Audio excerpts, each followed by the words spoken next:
Hello, everyone, and welcome to horrornightoasis, a radio show where we discuss all the latest movies and news from the world of horror. Joining me tonight, as always, is my co-host Ian. Ian, are you there? I am here. As I mentioned previously on the messages, happy belated birthday. Oh, thank you. I know it's been one of those. It's been an interesting week. I will say that we were going to do this last night, but then my town decided, you know what? We're going to have an emergency electrical maintenance from 12 o'clock to 5 o'clock in the morning. Like, they managed to get it done a little bit sooner, but still, it was still a couple hours. And like, when you're a night owl, just being in the dark for that long, just, it's something. Um, but nonetheless, we are here to continue on our ongoing series, our Indie-Pendence Horror Marathon, where we discuss and review indie horror films. And this one is no different. This one has a little bit of an interesting backstory in my book because I found the DVD, as always, on eBay. And it was just one of those. Again, another one that I just sat on for a little bit. And it's relatively new. As you can see by the year, it is a 2023. So it is relatively new. And I figured, why not do it for our for this year? And there was a couple other ones that we kind of wanted to do a double show. We probably still will do a double show before the end of the month, but we just since it's been a rough week end, uh, just to take it easy for now and do a one show review of The First Harvest. Um, Again, this one was pretty. I kind of between the two that we chose that we had to pick from. This one, there's not much information, uh, and it's not, it's underseen. It's uploaded on YouTube twice, and I believe the director Paul Allen, it's on both his channels. There's the Rockbuster production page, and the Paul Allen network page, and total there's only 1,200 views.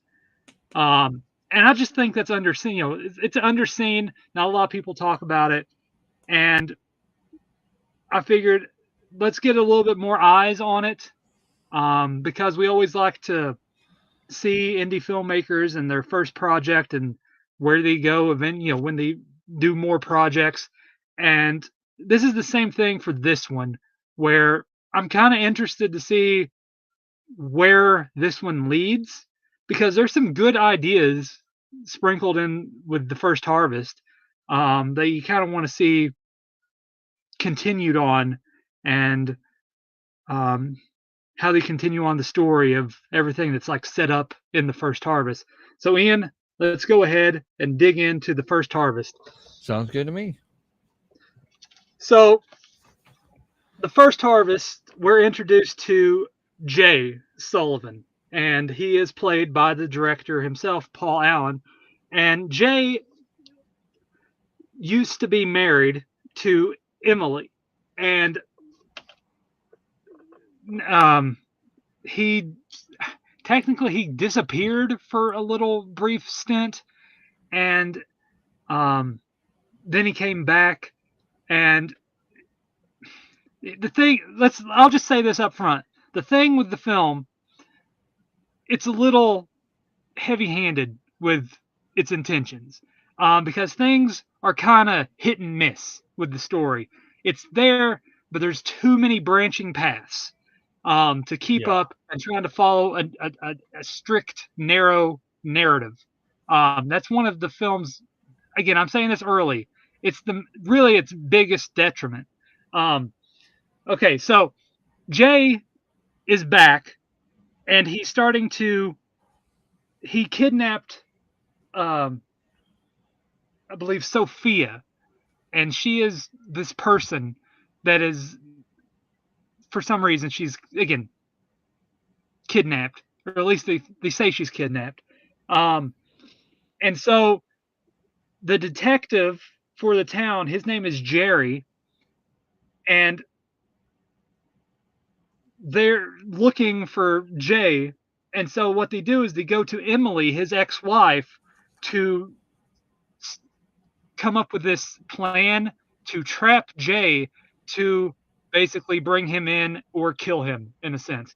And Jay is suffering from some kind of personality disorder in a sense. It's not too on the nose of if it's actually, because there's moments where he's talking and like there's a person there, but you don't know if that's his inner personality, or later on again there's a, I wouldn't say a revelation, but there's a subplot and you're wondering, so it's not a personality that he's talking to and trying to fight an inner struggle with, it's actually a person. So again, there's a lot of branching paths that just kind of makes it a little uneasy to follow at times.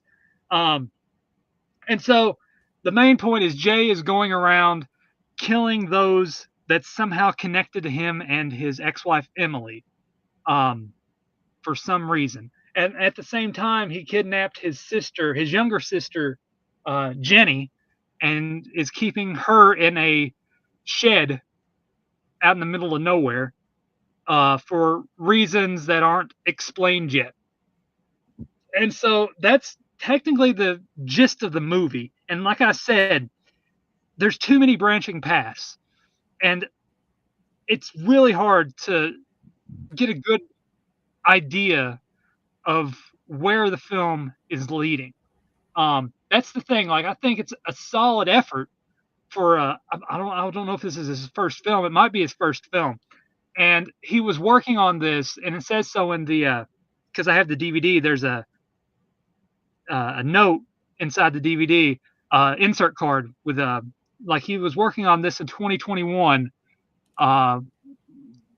dealing with his mother was sick and she eventually passed away, and so this is sort of what he was using to, I guess, put it out there of the struggle of dealing with his sick mother at the time. And so there's a lot of, again, internal struggles, which again is understandable because I'm doing the same thing, and just trying to, but it's very uneven in parts. But it's written pretty good. I do like how it was written. There's like one line that reminded me of like a Slipknot lyric, which was, "Your definition of sick is my definition of sane," and that's like a Slipknot lyric of "Give me a minute, and give me a minute, give me a minute, and I'll change your mind. Give me a bullet, and I'll change your life." So it's like very, that "No Hope Is Gone" era Slipknot style lyric of lyrical writing there. So again, it's just Jay going around from place to place. Jerry and his ex-wife, Jay's ex-wife Emily, trying to come up with this plan. They're meeting up. There's a lot of people too. There's a lot of names to keep up with, so they're always introducing new people. And so it's like, okay, and you're related to this story, how? And you're who's this to that? And then like they bring in another character very later on in the movie of that Jay technically cheated on Emily with and had a child with. So there's that, and then you just, again, just a lot of stuff is like up in the air, and you're just like you're in with the story. You're I mean, I was intrigued with it, and I was interested, but it's like it was hard to keep track of where the story was going, or because Jay is going around like he has different types of masks. I'm assuming those are like, he has one that's sort of like a cardboard like top face mask, and then he has like a lower jaw Ronin mask, and I'm assuming those are like different personalities. And then they have like his main one, which is just him without a mask, and he's like going through struggles. And then you have the one that looks like someone from the Firefly fun house that Bray Wyatt used to have, and it's like, and I was like thinking like, okay, is this going to sort of turn into that? with the Firefly Funhouse, and like when Bray Wyatt had that angle with Alexa Bliss and like turning her into Sister Abigail and stuff like that. But it's in a way it kind of goes that way. But it's just like the story is just kind of hard to put the pulse on, because it was just all over the place, and it was just intriguing enough to keep you interested, but just hard to follow at times because it wasn't clear in where character arcs were with Jay, and like again, some of the reasoning is it wasn't clear at all. They don't go out and say it. They're just like something he's doing, and I'm assuming that's going to come up in its eventual sequel, which we'll discuss that a little bit later. But it's like for a first time effort, Paul did a good job. I mean, especially for this kind of indie. Like this is definitely a lower tier indie. This is the kind that you would find at a horror convention indie, shot in, a trailer park, a house in the front, friend's house and stuff like that. This is like Michael Taylor Pritt type of indie horror, where it's just like you do with what you have, and like he did a decent job with like the whole serial killer aspect of split personality disorder of the Jay Sullivan, the character, but like the reasoning for everything was just difficult to understand, and like what everything was leading towards. Again, I'm sure that's going to get brought up in the sequel because there is a teaser trailer, and they're working on it currently, fundraiser on Indiegogo. But as the first effort, I mean, it's kind of rocky. Like there's good parts, and then it's like again in the mountains or something. You have that bumpy road, but the view's beautiful. It's just like that's sort of how it was. Like you have some good parts here, some good parts sprinkled here. There's a beautiful mountain with a picturesque, trees and forest, but then you have like just like a gas station in the middle of nowhere. Just like it kind of just like breaks up like the imagery or something like that. Where it's just like it's beautiful, and then there's just a Dollar General, out in the middle of nowhere. That's how the best way to put it. No ill intent towards Paul or anything or the film, but it just felt like again it's just rocky. You have this good scenery, this good story that you're wanting to present, and then it's just there's a Dollar General. Just like oh there's that, and just like just like it's bumpy, and it's just like it just doesn't hit what it's trying to portray, and that's sort of its main downfall. But Ian, I'll let you discuss your thoughts, and then we'll get back and forth. All right. Yeah, no, like you said, this movie was a really good first run. Like I'm curious to see where this goes. Like where the story goes from here. But there was a lot of characters. I also felt like there was a lot of like dead space where like not a lot was going on, but we were also getting fed a lot of information. I felt like this movie could have been cut down a little bit. Maybe some characters that didn't really move the story forward could have been cut out a little bit. Yeah, like the psychiatrist. Yeah. And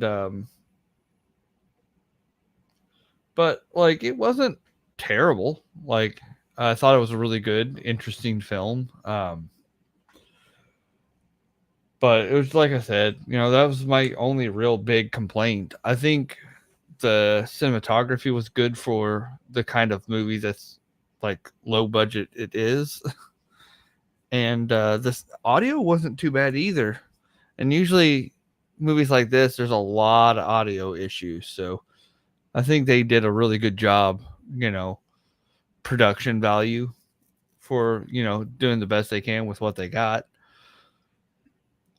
Story was good. I mean, was pretty well thought out instead of just doing everything because Like everything felt like it had its purpose, but I just think some of it was just drug out a little bit. Yeah, it's a little lost in translation, like Yeah. the script to screen. Like I get where I get where they were going with it, but there was just like the too many characters coming and going, and you're just like unsure of like again because there's an introduction of like a cult, like Jay's a part of a cult, and so that's the whole thing. Like, are these people that are around him, especially the one that looks like Abyss from TNA, but like he has like the mask and is like when he was fighting him, I was assuming that's like an inner struggle, but it's like apparently it's actually a person, even though they come and go out of nowhere. And then like another thing, like they just like come and go and vanish, like Yeah, and that confused then we're me like too. introduced to like other characters that just like the two that was like after Sophia and like oh he saved me or something like that like from the bad people and like Jay's having a knife battle with the two guys in trench coats and like where'd those two guys come from and what was the point of that and like so like and why does he want Sophia like where did Sophia come from why is it and then like I thought he already killed his sister in the shower and like his mother was yelling at him but it's like that wasn't his sister that he killed in the shower and it's a different sister is it like I wasn't sure like did he have two sisters because he kidnapped the one and then he killed the other so I didn't understand that part there's just like a lot of parts where just like it just felt like I was out of like I was paying attention but like something important was just not there where like you said like I said is like lost in translation but I didn't mean to interrupt you. Oh no, you're absolutely fine. Um, no, like that was another issue I had was just like I kept getting confused because like just like who are all these people? Where are they going? Why are we just it's like it felt like these characters should have already been well established, like we should have already known who they are, but yet I'm like did I miss something? Did I like do I need to go back and did I just like I don't know, they just popped up out of nowhere like we were supposed to know who they are and then like you said they just disappear again and it's like and then they pop back up and it's like okay because I was confused by that too. I was like is this like an inner struggle or is this a real person? And I was like okay I would like a little more clarification on that, like who these people are. Um, like we could. I wish we could have got less like of the scenes where they're just walking, and maybe and the psychiatrist scene I didn't think did anything either to the story, and maybe we could have had at least like a couple of minutes like giving us an explanation of who all these people are, what happened. But everything just felt so open ended and left vague. And maybe it's because they wanted to leave a door open to explain it in another movie. I don't know, but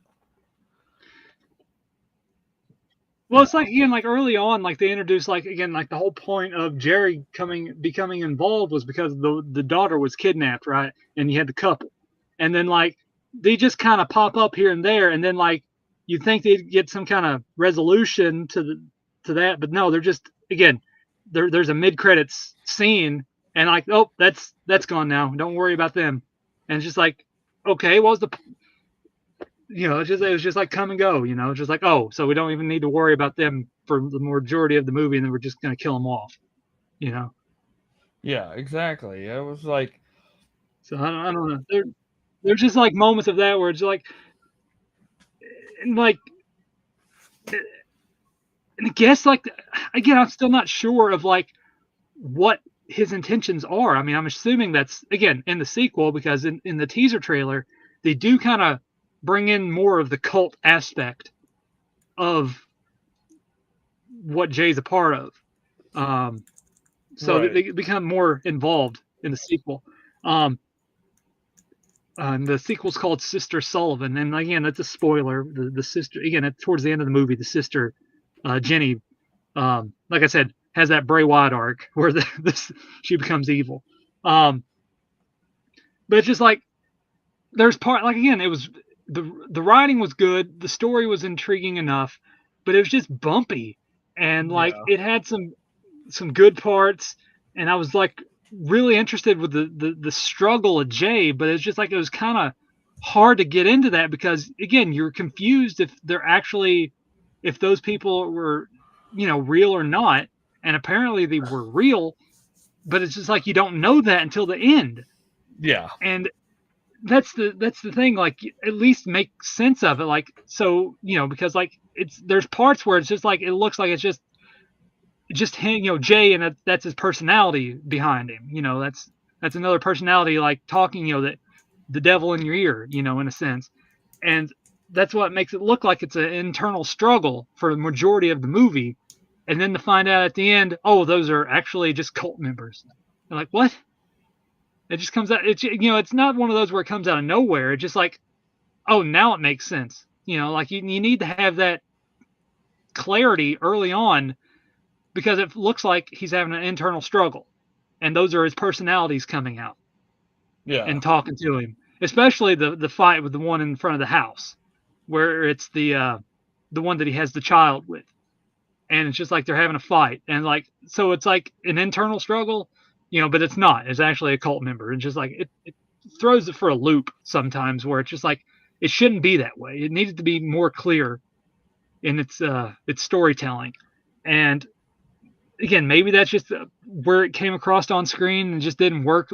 Like on script it worked, but on screen it doesn't. Maybe there's something there that was, like I said, just lost in translation, because there's just a lot of moments like that in the film where I'm just sitting there more confused than anything because I'm trying to understand the story and what it's trying to tell me, and it's just like very rocky. Yeah.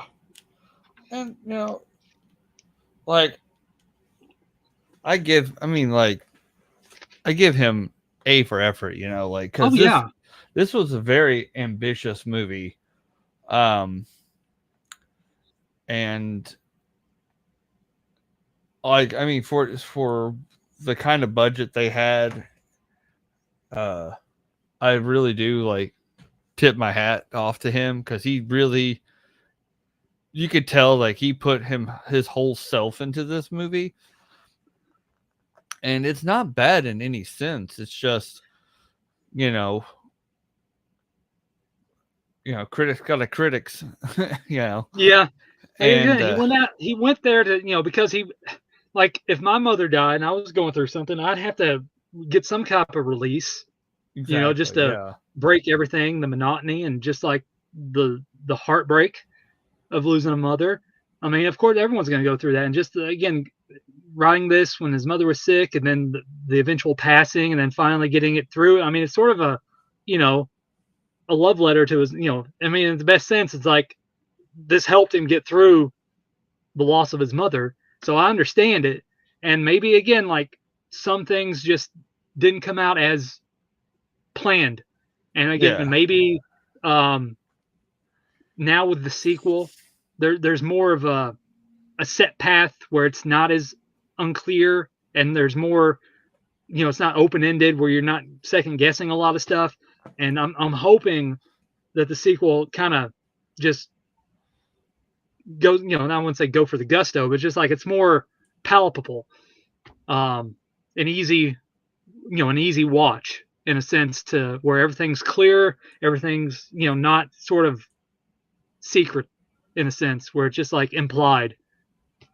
yeah, It's like, because it looks like now, the cult's introduced, the sister's doing her thing. Like what exactly is Jay?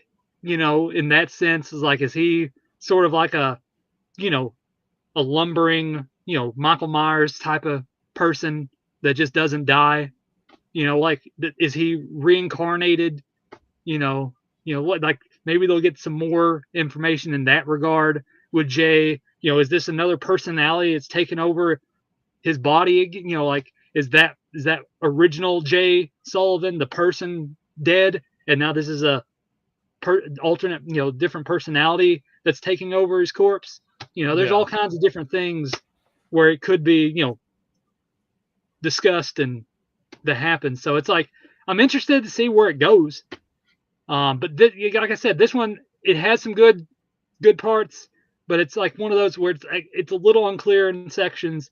But as Ian said, as a first time indie filmmaker, film project, I mean it's decent. I mean, I can't say that we've seen worse, and this one is like, honestly, for some of the lower budget slasher films out there that's like community based, like Community Service, the movie, Slashing Prices, some of those like very, very lower budget, lower end slasher movies, Scavenger Hunts, a lot of stuff that no one's ever heard of that I have seen, that's discussed on the show. It's just like, this one's definitely just like, there's more put into it, dead bodies everywhere, where it's just like, there's a soul in this one. It's just not just like, let's go out and make a slasher movie. There's heart in the film, and a lot of hard work went into it and dedication, and it shows. I mean, as Ian said, like the cinematography's good, the sound's pretty good. I mean, again, some of the acting is hit or miss, but again, we're not talking about, again, it's indie horror, it's whatever. But again, it's just like the story is just a little rough around the edges and sort of unclear. And that's its main detriment that kind of hinders it.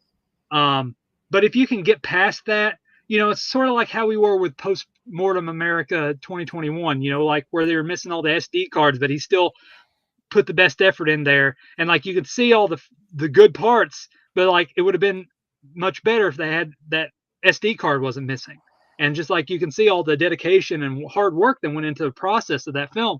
And it's just, the end result's the end result. And you just like, you can see the rough patches around it. Like, that's the same thing with The First Harvest.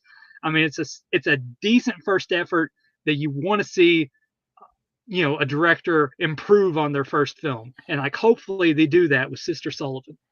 Yeah.